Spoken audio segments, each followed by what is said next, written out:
अस्सलामुअलैकुम my to family, welcome back to my channel. सब लोग कैसे हो? उम्मीद करती हूँ सब लोग खैरियत से ठीक ठाक खुशबाश होंगे। अल्लाह ताला की फजल करम से आप लोग दुआ से मैं बिल्कुल ठीक हूँ। तो आज सुबह सुबह उठ के जो है ना नाश्ता वगैरह हम लोगों ने कर लिया था। नाश्ता करने के बाद अपने हस्बैंड से पूछा कि आज मैं लंच में क्या बनाऊँ। फिर वो मुझे बोलकर ऑफिस चले गए थे।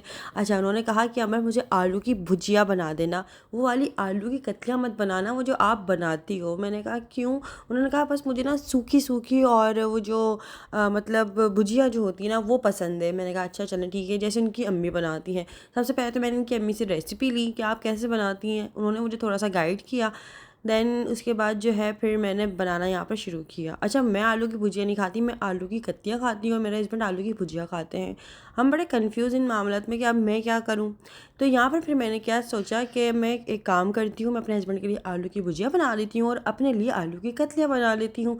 तो यहाँ पे आज हम 2 डिशेस बनाने वाले हैं, वो भी आलू की। तो सबसे पहले तो मैंने प्याज को कट कर लिया था। यहाँ पर प्याज को थोड़ा ज़्यादा मिकदार में कट कर लिया था ताकि दोनों डिशेस में काम आ जाए। और यहाँ पर मैंने ये दोनों एक में फ्राई पैन रखा है और एक में जो है ना इस तरह से मैं पकाना था, इसलिए ज़ाहिर है दोनों में मैंने तेल डाला, दोनों में प्याज भी डाली। अच्छा, आलू की भुजिया में क्या होता है कि उसके अंदर कोई भी खड़े मसाले नहीं जाते, जैसे कि मतलब हो गया लौंग हो गई, दालचीनी हो गई या समथिंग कुछ भी इस तरह सा, तेज़पात का पत्ता हो गया और बड़ी इलायची, ये सारी चीज़ें नहीं जाती हैं। बाकी जहाँ तक बात रही कि आलू की कतलियों में ये सारी खड़े मसाले भी जाते हैं, मसाले भी जाते हैं, टमाटर भी जाता है और दही भी जाता है जी। बाकी आलू की भुजिया बड़ी सिंपल तरीके से और बहुत इजीली और बहुत ज़्यादा जल्दी बन जाती है। जैसे कि भिंडियाँ बनती ना, वैसी आलू की भुजिया भी बन जाती है। तो बात अगर देखी जाए ना तो थोड़ी सी ये अलग मुख्तलिफ है कि ज़ाहिर है हम दोनों की खाने की पसंद थोड़ी सी इन मामलों में थोड़ी सी अलग है। मुझे शोरबे वाली चीज़ें पसंद है, उनको नहीं पसंद। तो हमारा ये होता है कि अपनी अपनी पसंद पे रहो भाई, ठीक है। मैं अपनी पसंद कोई मुसल्लत नहीं करती और वो अपनी पसंद मेरे ऊपर कोई फोर्स नहीं करते कि मैं भी मुझे क्या अच्छा लगता है तो आपने भी यही खाना है, बस खाना है तो खाना है। उनको पता है कि हम पर कोई अच्छा नहीं लगता। सम टाइम ऐसा हो जाता है कि मतलब कि वैसे तो ऐसा है नहीं कि अगर मेरी पसंद का कुछ बने नहीं, क्योंकि ज़ाहिर है बनाने वाली मैं ही हूँ, तो ये है। लेकिन अगर मैं उनकी पसंद का कभी बनाती हूँ और वो चीज़ अगर मैं नहीं खाती हूँ तो वो फिर मेरे लिए कुछ बाहर से लेकर आ जाते हैं। इस तरह से वो मेरे साथ कोऑपरेट कर लेते हैं। तो ये है, लेकिन मेरी कोशिश होती है कि अगर घर का खाना बन ही रहा है तो फिर दोनों ही खा लें। अच्छा जी, यहाँ पे मैंने सारे के सारे खड़े मसाले भी डाल दिए। इसके अंदर लाल पटना गोल मिर्च भी डाल दी, आलू की कतलियों में काली मिर्ची डालनी, इलायची डाली, बड़ी इलायची डाली, साथ साथ में तेज़पात का पत्ता भी डाला, दालचीनी भी डाली, ज़ीरा डाला और गोल गोल काली मिर्ची भी डाली हैं। सही है, इसके अंदर ये सारी चीज़ें डाली हैं। यहाँ तक कि मैंने आलू की भुजिया के अंदर सिर्फ़ और सिर्फ प्याज और ज़ीरे का अभी यहाँ पर जो है ना और अदरक लहसुन का पेस्ट हल्का हल्का ये ऐड करा है, दैट्स इट। अच्छा, अदरक लहसुन का पेस्ट दोनों ही मैंने डिशेस के अंदर जो है ऐड करा है। बाकी यहाँ पर जो ना फिर मैंने आलू को अलग अलग शेप में कट करके रख दिया था। आलू की भुजिया के लिए मैंने छोटे छोटे और चकोर आलू काटे थे और आलू की कतलियों के लिए मैंने गोल गोल और स्लाइस मतलब बनाया था उनके ना और आलू का। अच्छा जी, इसके बाद जो है ना इनको अच्छे से हम दोनों हंडियों को बहुत अच्छे से भून लेंगे। सुबह सुबह का टाइम होता है, इब्राहिम भी उठा हुआ होता है, तो ये मेरी कोशिश होती है कि मैं जल्दी जल्दी से खाना बना लूँ ताकि फिर उसको टाइम। और इसके अलावा घर के और भी तो काम होते हैं मुझे, तो ज़ाहिर है फिर मेरी कोशिश होती है कि सुबह सुबह उठ के जितना जल्दी हो सके सारे काम निपटा लूँ। अच्छा जी, आजकल वैसे सर्दियों के दिन हैं, इतनी जल्दी दिन गुजर जाता है पता ही नहीं चलता बिल्कुल भी कि कब ज़ोहर हो गई, कब असर हो गई, कब मगरिब और ईशा होते ही दिन ख़त्म हो जाता है। तो यहाँ पे मैंने मसालों के अंदर ऐड किया है, यहाँ पे हल्दी और कुटी हुई लाल मिर्च ऐड करी है, जैसे मेरी मदर इन लॉ ने मुझे बताया था, ठीक है। तो उनके रेसिपी के अकॉर्डिंग मैंने इसके अंदर ये मसाले ऐड करें। बाकी मैंने अपनी जो आलू कतलियाँ बनाई हैं उसके अंदर मैंने हल्दी, कुटी हुई लाल मिर्च, धनिया पाउडर, ज़ीरा पाउडर और नमक, ये सारी चीज़ें ऐड करी हैं। और हाँ, आलू की भुजिया के अंदर भी नमक ऐड करा है। नमक तो ज़ाहिर है दोनों चीज़ों में ही ऐड होना है। इसके बाद जो है ना दोनों ही डिशेस की हम लोग अच्छे से भुनाई कर लेंगे। मुझे बड़ा मज़ा आ रहा था दोनों डिशेस बनाने में, कभी इधर चम्मच जा रहा है कभी उधर चम्मच जा रहा है, लेकिन ये था कि मैं मसाले एक साथ ही डाल रही थी ताकि कंफ्यूज ना हो जाऊँ कि कौन सी चीज़ में मैंने कौन सी चीज़ डाली थी और कौन सी चीज़ नहीं ऐड करी, तो इसलिए ना। अच्छा, लहसन की कुछ जवें ली हैं जो कि मैंने आलू कतलियों में ऐड करी हैं, लेकिन आलू की भुजिया में ऐड नहीं करी हैं। आलू की भुजिया तो खैर बहुत ईजीली और बहुत जल्दी जल्दी बन जाती है। टमाटर ऐड करें, उसके अंदर मैंने आलू डाल दिए। अब जो टमाटर पानी छोड़ेंगे उसी के अंदर ही आलू घुल मिल जाएंगे, ठीक है। और इसके बाद जो है यहाँ पर आ जाते हैं भाई, इसके अंदर मैंने लहसुन ऐड किया है और इसके बाद अब टमाटर ऐड करेंगे। टमाटर की अच्छे से भुनाई कर लेंगे, इसको ढक के रख देंगे जब तक टमाटर थोड़े से पिलपिले से हो जाएंगे ना। उसके बाद इनकी अच्छे से भुनाई करने के बाद फिर इसके अंदर हम जो है दही ऐड करेंगे, अच्छे से भुनाई करेंगे, फिर आलू ऐड करेंगे। ये है इसका सारा प्रोसेस भाई। तो ये मुझे बड़े मज़े के लगते हैं। इसको मैं जितना स्पाइसी चटपटे मज़ेदार आलू बनते हैं ना, इसको खाने में मज़ा आता है। मेरे हस्बैंड वैसे ही कम मसाले और कम स्पाइसी खाना खाते हैं, इसलिए उनको आलू की भुजिया पसंद है। लेकिन ये वाली आलू की कतलियाँ वाहिद ऐसी डिश है जो मुझे बिरयानी के बाद आलू की कतलियाँ बहुत ज़्यादा पसंद है। मुझसे कोई भी पूछता है ना हमारा फेवरेट डिश क्या है, बिरयानी मत बोलना, बिरयानी तो सब्जी की फेवरेट होती है, और क्या पसंद है, तो मैं बोलती हूँ आलू की कतलियाँ। आलू की कतलियाँ ये वाली मुझे इतने मज़े की लगती हैं कि मैं इसको दिन में भी खा सकती हूँ, मैं रात में भी खा सकती हूँ, मैं इसको गर्म करके दोबारा भी खा सकती हूँ। मतलब मुझे इतनी ज़्यादा पसंद है ये वाली आलू की कतलियाँ।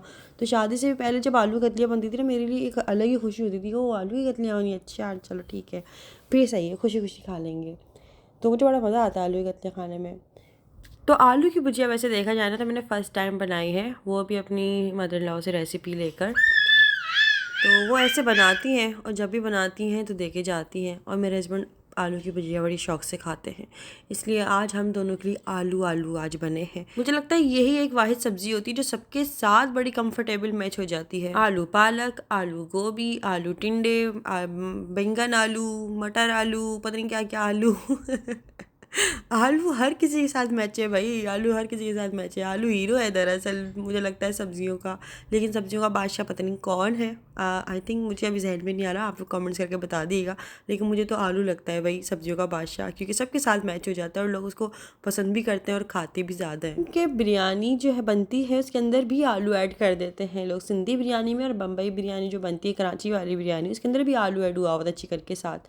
अच्छा जी, इसके बाद मैंने आटा गूंदा, रोटियां वगैरह बनाई, और इसके बाद जो है हस्बैंड भी घर पे आ गए थे दोपहर में, और यहाँ पर फिर उनकी ड्यूटी है कि भाई अब इब्राहिम को संभालना अब आपका काम है भाई। मैंने जो है अपनी ड्यूटी निभा ली है। तो हस्बैंड के कपड़े प्रेस करे, ऑफिस से आने के बाद वो ऐसे कपड़े चेंज करते हैं, दूसरे कपड़े पहनते हैं, तो यहाँ पर मैंने उनके फ़ौरन कपड़े आयरन किए, और यहाँ पर उसके बाद जो है फिर मैं भी फ्रेश वगैरह हो जाऊँगी। फिर हम लोग जाएँगे छत पे इब्राहिम को धूप देने के लिए, क्योंकि अब जो है हल्की हल्की सी सर्दियाँ आ चुकी हैं, तो ये कोशिश होती है कि इब्राहिम को बाद दे के ना अब हम छत पे लेकर उसको हल्की हल्की सी धूप दें, तो ये होता है। बाकी अब यहाँ पर हम लोग अब खाना लगाएंगे और खाना खाएंगे। हस्बैंड को भुजिया बड़ी पसंद आई, लेकिन कह रहे थे खट्टी क्यों हो रही है हल्की हल्की सी, मैंने कहा पता नहीं भाई, मैंने तो टमाटर में इसको बनाया है, बाकी इसके अंदर ना मैंने इमली आलू बुखारा समथिंग कुछ भी इस तरह का खट्टा नहीं डाला है। वही बात है, थोड़ी सी चटपटी सी बनी थी और ये इस तरह से बनी थी। ये ऐसा था कि दोपहर में ही माशाल्लाह से जो है ना पूरी हो गई थी। मेरी कोशिश यही होती है खाना मैं इतना बनाऊं कि वो अगले दिन के लिए हम लोग उसको पेंडिंग में ना रखें कि भाई हम लोग उसको कल खा लेंगे, या जो है फिर उसको रखे रखे वो फ्रिज में ख़राब हो जाता है, उसको डस्टबिन में फेंकना पड़े। कोशिश होती है कि उसी वक्त बनाओ उसी वक्त खाओ, दैट्स इट। फिर आपने रात का खाना खाना है या अगले दिन का जो भी खाना है, आप फ्रेश बनाओ फ्रेश खा लो। ये जो मतलब फिर ज़्यादा बना लो फिर फ्रिज में रखा हुआ होता है ना, इससे बड़ा जो है ना मैं समझती हूँ फ्रिज भी भरा रहता है, एक तो फिर दिल भी नहीं कर रहा होता, फिर वो 2-4 दिन तक या एक हफ्ते तक वो फ्रिज में पड़ा रहेगा, वो बंदी लग जाएगी, सड़ जाएगा, फिर वो जा रहा होता है डस्टबिन में आखिरकार। तो इसलिए कोशिश ये होती है खाना उतना ही बनाओ जितना खाया जाए और एक टाइम में पूरा हो जाए। ज़्यादा से ज़्यादा 2 टाइम पूरा हो जाए, मतलब दिन में और रात का खाना ये हो जाए, लेकिन खाना वेस्ट करना मैं बिल्कुल इस चीज़ के बहुत ज़्यादा ख़िलाफ़ हूँ। तो कोशिश यही होती है खाना बच भी जाता है ना, फिर मैं नेक्स्ट डे बहुत कम क्वांटिटी में खाना बनाती हूँ कि नहीं भाई पिछली उसका जो खाना रखा हुआ है ना पहले वो ख़त्म हो, फिर इसमें कुछ मिला जुला कर जो है ना फिर एक नई डिश ही तैयार हो जाती है। अच्छा जी, यहाँ पर फिर शाम में मैंने बनाई थी फ्रूट चाट। काफ़ी दिनों से फ्रूट्स रखे हुए थे, कुछ भी समझ नहीं आ रहा था कि अब क्या करूँ इन फ्रूट्स का, क्योंकि इनका शेक और जूस वगैरह तो बन नहीं सकता था कुछ खास। तो मैंने सोचा कि चलो फ्रूट चाट बना लेते हैं, सब लोग बहुत खुशी खुशी खा लेते हैं। तो यहाँ पर मैंने फ्रूट चाट बनाया, इसके अंदर मैंने टैंग मिलाया, चीनी मिलाई, मसाले मिलाए और बड़ी चटपटी सी फ्रूट चाट बना के इसको फ्रिज में रख दिया था, और रात में मेरे हस्बैंड ने यही खा लिया था और मैंने फिर कुछ और खा लिया था। खैर इसके बाद जो ये नेक्स्ट डे का व्लॉग है। तो यहाँ पर दोनों बाप बेटे बैठे हुए टीवी देख रहे हैं और उसके बाद जो है ना मैंने तो फ्रेश वगैरह होकर अपने नए नए कपड़े पहने और इब्राहिम ने भी आज माशाल्लाह माशाल्लाह से नए नए कपड़े पहने हैं। अच्छा थोड़ा सा ठंडा ठंडा मौसम लग रहा था तो फिर मैंने अपने हस्बैंड से कहा कि आप इसको छत पर ले जाएँ, हल्की हल्की सी धूप दिलाएँ, क्योंकि फ्लैट हमारा बहुत ज़्यादा ठंडा हो रहा होता है और अभी तो सर्दियाँ शुरू भी नहीं हुई हैं सही तरीके से और इतना ठंडा हो रहा है कि बस क्या ही बताया जाए। तो यहाँ पे हम लोग छत पर आ गए थे हल्की हल्की सी धूप लेने के लिए और माशाल्लाह माशाल्लाह माशाल्लाह से भाई ये जो शर्ट पहने हुए हैं ना इब्राहिम, कुछ दिनों पहले ही अभी अम्मी ने इनको गिफ्ट करी है, तो ये अम्मी लेकर आई थी। ये बहुत प्यारी लग रही है माशाल्लाह माशाल्लाह से, इब्राहिम पे खिल रही थी ये शर्ट। आप लोग भी माशाल्लाह ज़रूर बोल दीजिएगा। अच्छा भाई छत पे आने के बाद इब्राहिम की तो खुशी एक अलग होती है, जैसे पता नहीं कहाँ आ गए हैं। तो ज़ाहिर है फ्लैट में इतना ज़्यादा स्पेस थोड़ी ना होता बच्चों के लिए खेलने के लिए, तो हम लोग इसे छत पर लेकर आ जाते हैं। तो ये माशाल्लाह से कभी इधर इधर उधर बस ऐसी खुशी माशाल्लाह माशाल्लाह से कि बहुत ज़्यादा इंजॉय करता है छत पर आकर ना। तो खैर आज मेरे भी नए नए कपड़े पहने, आज आप लोगों को दिखाती हूँ मैं कौन। आज दरअसल मुझे जाना था मार्केट और ये हुआ कि वैसे मार्केट जाने का कोई इरादा नहीं था। दरअसल मैंने अपने हस्बैंड से मंगवाया हुआ था लहसुन काफ़ी सारा, उसका पेस्ट बनाना था। लेकिन अभी कुछ दिनों पहले जो मैं चॉपर लेकर आई थी ना वो थोड़ा सा जो है ना डिसबैलेंस हो गया था, अपनी जगह से हिल गया था, तो उसको सही कराने के लिए जाना था मुझे। अच्छा जी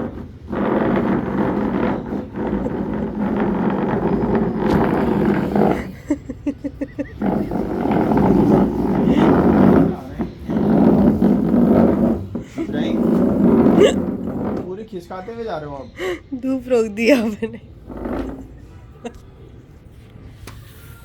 इब्राहिम कैसे? तो ये वो वाला ड्रेस है जो कुछ दिनों पहले अभी मेरे हस्बैंड मुझे गिफ्ट एज अ गिफ्ट के तौर पर उन्होंने दिया था। तो खैर ये बहुत अच्छा लग रहा था पहनने के बाद। अच्छा काफ़ी लोग यार हमसे बोलते हैं कि तुम लोग सिंध में रहने के बाद भी तुम लोगों को सिंधी नहीं आती, बड़ा ही कोई अजीब है। मतलब तो अब ज़रूरी थोड़ी है कि सिंध में रहते हैं तो आसपास के लोग सारे के सारे सिंधी ही होंगे या सिंधी लैंग्वेज बोलते होंगे। नहीं भाई, दरअसल ये होता है कि जो सिंधी बोलता भी ना वो तो मुझे उनकी लैंग्वेज भी समझ नहीं आ रही होती है, तो बोलना तो खैर काफ़ी दूर की बात है। दूसरा ये कि कोशिश बहुत करी स्कूल में, यूनिवर्सिटी में, कॉलेज में, लेकिन वही बात है कि मैं सीख नहीं पाई। अब पता नहीं क्यों, लेकिन बस होता है। अच्छा इसके अंदर भी बड़ी कैटेगरीज होती हैं कि किसी की बड़ी हार्ड सिंधी होती है, किसी की थोड़ी आसान सिंधी होती है, कोई बड़ी कट्टर सिंधी बोल रहे होते हैं, तो इसके अंदर भी कैटेगरीज बनी हुई हैं। और दूसरी बात, बच्चा जो सीखता है वो अपने घर से ही सीख रहा होता है, तो हमारे घर में भी कोई सिंधी बोलता ही नहीं है, तो इसलिए हमें मतलब मुझे तो ख़ास तौर पे कोई सिंधी आती नहीं है। हाँ ये है कि कुछ अल्फाज आते हैं, कुछ जुमले आते हैं, लेकिन ऐसा नहीं है कोई अगर मुझसे बात करे तो मैं उसको सिंधी में जवाब भी दे दूँ। समझ में अगर आ भी जाएगी तो मैं उसको जवाब नहीं दे सकती, दैट्स इट। मैं उससे कंफर्म करूँगी कि तुमने मुझे यही बोला था ना, या कुछ और तो मतलब नहीं है इस बात का। तो मेरे साथ ऐसे होता है। तो अभी मुझे ना तकरीबन 2-4 दिन पहले किसी का सिंधी में आया, मैंने बोला मुझे आपकी बात बिल्कुल समझ नहीं आ रही, तो उनका रिप्लाई ये था कि आप सिंध में रहने के बावजूद भी सिंधी नहीं आती, बड़ी कोई अजीब है। हाँ मैंने बोला ऐसे बात नहीं है, दरअसल सिंधी कोई बोलता ही नहीं है घर में, तो कहाँ से आएगी ज़ाहिर है मुझे। बाकी हैदराबाद में भी यही है कि सब लोग उर्दू ही बोल रहे होते हैं, यहाँ पे जो है सिंधी कम ही बोली जा रही होती है। अच्छा जी खैर तो यूँ है इसलिए, और वैसे भी जब मैं उर्दू स्पीकिंग बोल रही होती हूँ तो उसी के अंदर अल्फाज इधर उधर हो जाते हैं, तो सिंधी सीख ली तो फिर तो अल्लाह ही हाफिज़ है। जब मैं स्टूडेंट थी ना सिंध यूनिवर्सिटी की, तो वहाँ पे ना मुझे बहुत ज़्यादा ऐसा लगता था कि मुझे ज़रूरत है कि मुझे सिंधी सीखनी चाहिए, लेकिन हुआ यूँ कुछ कि मैंने अपनी कुछ सिंधी फ्रेंड से कहा कि भाई मुझे सिंधी सिखा दी जाए। अच्छा हुआ यूँ कि वो कुछ कैंटीन में बैठ के ना मुझे अल्फाज करके ऐसे बोलो वैसे बोलो, यूँ करो, अच्छा इसका मतलब ये होता है वो होता है। तो वहाँ पे ना सिंध यूनिवर्सिटी में जो जाते हैं, जिन लोगों को पता है वहाँ का, उनको बड़ा अच्छे से पता होगा, वहाँ पे ना मांगने वाले बड़े घूम रहे होते हैं। तो वो उन्होंने क्या किया कि पूरा झुंड बना कर ना ऐसे खड़े होकर और इतना हंस रहे, बोले क्या बोल रही है और किस तरह से मतलब सिंधी भी ऐसे बोल रही है जैसे इसको बड़ी मुश्किल हो रही है बोलने में। तो मेरा बहुत मतलब काफ़ी लोग हंस रहे थे आसपास के, तो मैं भी बड़ी कंफ्यूज हो गई। मेरा पता नहीं भाई कुछ और ही ना निकल जाए मुँह से, छोड़ो ट्राई भी नहीं करना अब मुझे। तो मैंने ना उन मांगने वालों से पूछा कि आप क्यों हंस रहे हैं, मतलब मैं सिंधी तो बोल रही हूँ। तो उन्होंने कहा कि इतने फ़नी अंदाज में सिंधी बोल रही हो ना कि हमारी हंसी निकल गई कसम से। किसी से सिंधी लैंग्वेज में बात करोगी ना तो वो जवाब बाद में देगा, हंसेगा पहले। मैंने अच्छा तो खैर हो जाता है ऐसा। अच्छा जी खैर यहाँ पर इसके बाद मेरा हस्बैंड लेकर आ गए थे बाहर से चने की चावल, और मेरी मदर इन लॉ ने सामने से जो है ना खाना आया था, यहाँ पर उन्होंने बनाए थे आलू पालक बनाए थे। ये मेरे हस्बैंड नहीं खाते तो मैं खाती हूँ, तो वो मेरे लिए लेकर आई थी। फिर मेरे हस्बैंड बाहर से रोटियाँ लेकर आ गए थे क्योंकि हमें मार्केट भी तो जाना था ना। अच्छा जी, इसके बाद जो है फिर हम लोग असर की नमाज़ अदा करने के बाद हम लोग मार्केट के लिए निकल गए थे। इब्राहिम को मैंने अम्मी के घर छोड़ दिया था। दोपहर में माशाल्लाह से इतना खेल कूद करना, वो थक चुका था, तो अम्मी के घर जाते के साथ ही वो सो गया था। इसके बाद जो है ना इब्राहिम के लिए कुछ हाई नेक और ये जो कैप वगैरह लेने थे मुझे। सर्दियों का कोई भरोसा नहीं है, सर्दियों का कि वो कब आ जाए और कैसी हवा चलने लग जाए अचानक से। इसलिए मैं अभी से ही इसकी तैयारी करने में लगी हुई हूँ कि अगर अचानक से ऐसी तेज़ हवा और ठंडी ठंडी हवाएं चलने लग गई ना, तो फिर क्या मैं इसको बाइक पे लेके जाऊँगी कैप दिलाने के लिए। तो अभी बेहतर है कि इसकी हाई नेक, इसके कैप, इसके सॉक्स लेकर अभी से ही रख लूँ तो ज़्यादा बेहतर है। 8 नंबर मार्केट में कुछ खास मुझे मिल नहीं रहे थे, तो मेरे हस्बैंड भी जो है ना, हम दोनों ही तो थे, तो वो मुझे लेकर चले गए शाही बाज़ार। इतने दूर था हमारे घर से, इतने दूर था कि इतना ज़्यादा रश हो रहा था कि बाइक खड़ी करने के लिए भी कहने लगे कि आपको आधा घंटा वेट करना पड़ेगा, कुछ बाइक्स निकलेंगी तो फिर आप अपनी बाइक जो है ना उसको पार्क करिएगा। खैर मेरे हस्बैंड ने भी कहा कि इतना तो हम इंतज़ार नहीं कर सकते, काम करते हैं, चलो हम ऐसे ही मार्केट में घूम फिर के और देख लेते हैं, कोई चीज़ समझ में आ जाती है तो ठीक है, वरना फिर हम लोग कहीं और से देख लेते हैं। अच्छा, अब मुझे ये नहीं पता कि शाही बाज़ार कोहिनूर बाज़ार कौन सा वाला है। खैर ये वाला फिर दूसरे बाज़ार लेकर आ गए थे, शाही बाज़ार के पास ही है, कोहिनूर बाज़ार है आई थिंक है। तो फिर यहाँ लेकर आ गए थे, काफ़ी अंदर अंदर अंदर जाके फिर हम लोगों ने यहाँ से हाई नेक्स ली। इसकी कुछ कैप्स मुझे यहाँ पर भी पसंद नहीं आए थे, कुछ समझ नहीं आए थे, तो फिर मैंने सोचा चलो फिर बाद में फिर कहीं और से ले लेंगे। अच्छा, इसकी 2 हाई नेक के चक्कर में हम लोग इतना ख्वार घूम रहे थे, इतनी दूर दूर तक। अच्छा, मेरे हस्बैंड को भी बड़ा मज़ा आ रहा था, कहने लगे चलो इब्राहिम भी घर पे, हम लोग ही घूम लेते हैं, थोड़ा सा आपका भी इंजॉयमेंट हो जाएगा। मैं चलो अच्छा है, लेकिन आप मुझे कई अच्छी जगह भी ले जा सकते थे, शाही और कोहिनूर बाज़ार लेके घूम रहे हैं आप मुझे। अच्छा, इसके बाद हम लोग काफ़ी देर तक घूमते रहे, तकरीबन हम लोग फिर रात में गए घर पे। मैंने अम्मी को फ़ोन करके पूछ लिया था कि इब्राहिम क्या कर रहा है, लेकिन वो इतना थक चुका था कि वो सो रहा था काफ़ी देर तक ना। तो इतनी देर तक हम लोग फिर बाहर ही घूमते रहे, अब मेरे हस्बैंड और मैं। कुछ ख़ास नहीं, पर ऐसे ही दोनों अपना टाइम स्पेंड कर रहे थे। इसके बाद जो है ना हम लोगों ने जूस वूस पिया और फिर मेरे हस्बैंड ने मुझे घर छोड़ दिया था। तो खैर आज के लिए बस इतना काफ़ी है। वीडियो कैसा लगा मुझे कमेंट्स करके ज़रूर बताएगा। जब घर गई हूँ तो इब्राहिम उठा हुआ था और इस तरह से मस्ता रहा था, तहसीन के साथ बैठा हुआ टीवी देख रहा था। तो खैर आज का वीडियो अच्छा लगा हो तो वीडियो को लाइक ज़रूर कर लीजिएगा। चैनल पर नए नए हो या अभी तक सब्सक्राइब नहीं किया हुआ तो चैनल को जल्दी जल्दी से सब्सक्राइब कर लीजिएगा। बेल आइकन में दबा देना, जैसे ही नेक्स्ट वीडियो आएगा आप लोगों को नोटिफिकेशन मिल जाएगा। मुझे इंस्टाग्राम, फेसबुक पे और टिकटॉक पे फॉलो करना मत भूलिएगा, अंबरनाज ऑफिशियल के नाम से हर जगह पे।